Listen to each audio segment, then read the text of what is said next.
हरिः श्रीगरुडपुराण सारोद्धार। प्रथम अध्याय।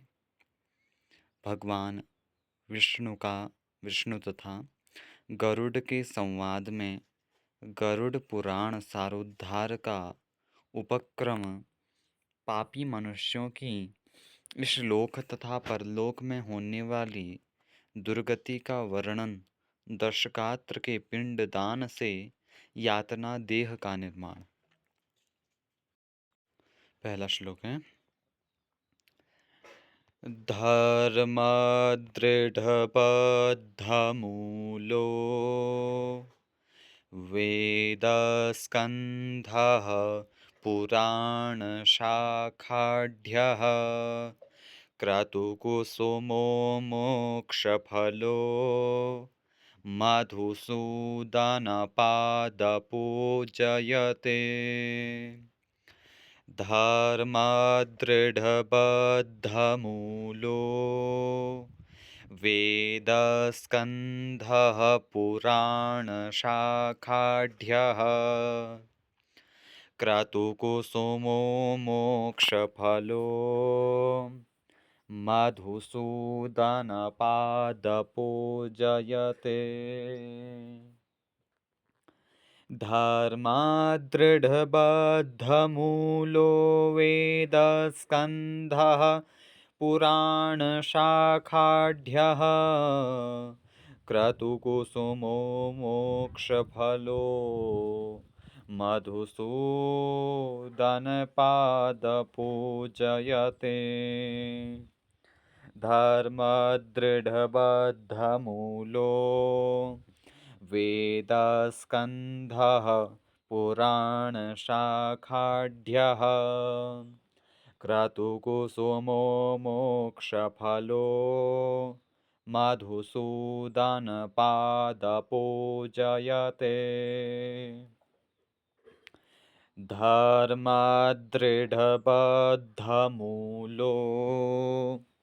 वेदस्कन्धः पुराणशाखाढ्यः क्रतुकुसुमो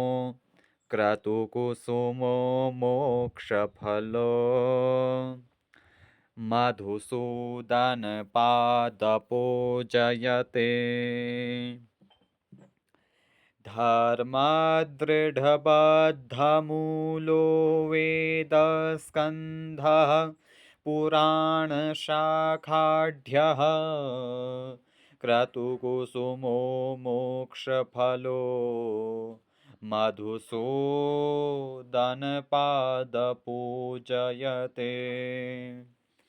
धर्मदृढबद्धमूलो वेदस्कन्धः पुराणशाखाढ्यः क्रतुकुसुमो मोक्षफलो मधुसूदनपादपूजयते। धर्मदृढबद्धमूलो वेदस्कन्धः पुराणशाखाढ्यः क्रतुकुसुमो मोक्षफलो मधुसूदनपादपूजयते। धर्मदृढबद्धमूलो वेदस्कन्धः पुराणशाखाढ्यः क्रतुकुसुमो मोक्षफलो मधुसूदनपादपूजयते।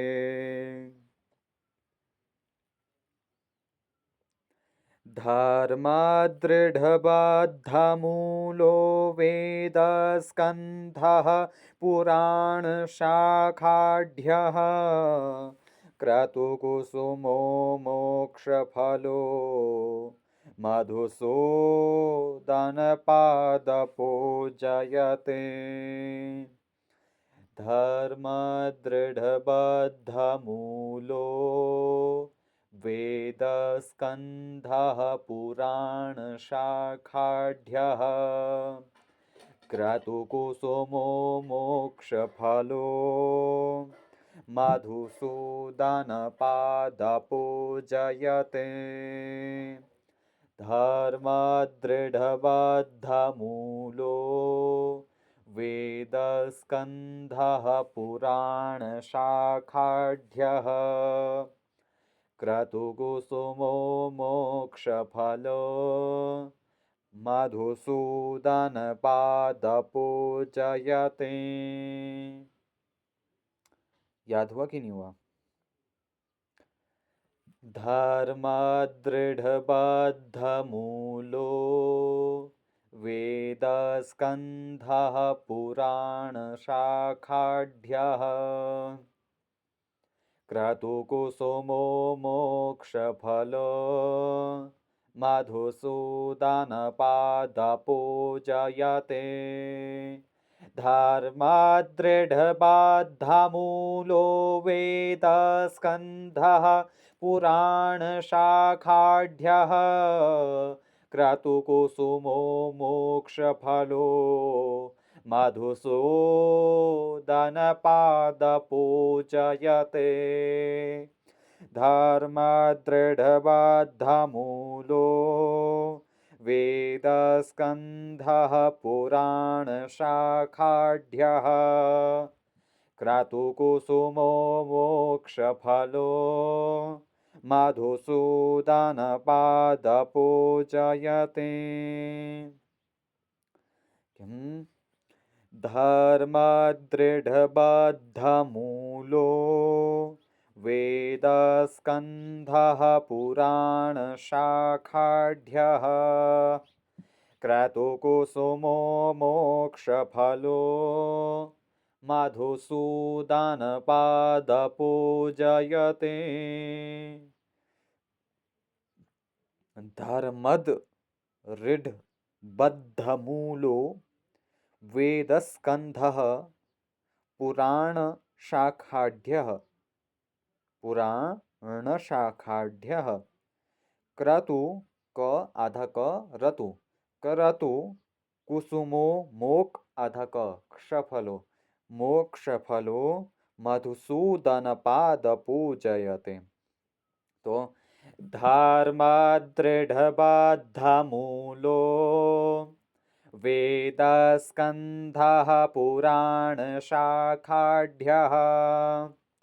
क्रतुकुसुमो मोक्षफलो मधुसूदनपादपूजयते धर्मदृढबद्धमूलो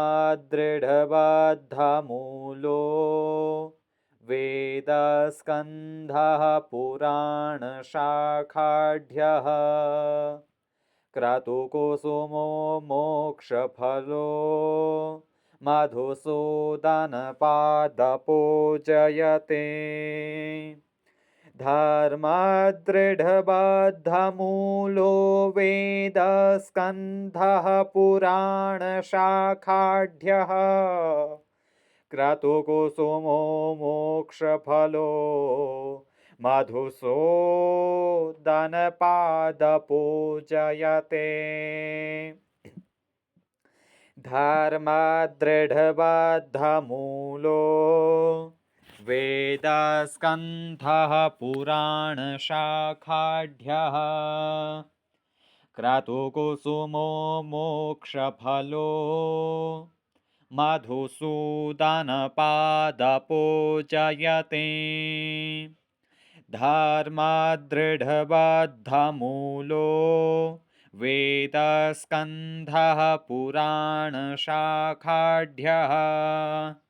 क्रतुकुसुमो मोक्षफलो मधुसूदनपादपूजयते धर्मदृढबद्धमूलो वेदस्कन्धः पुराणशाखाढ्यः क्रतुकुसुमो मोक्षफलो मधुसूदनपादपूजयते धर्मदृढबद्धमूलो वेदस्कन्धः पुराणशाखाढ्यः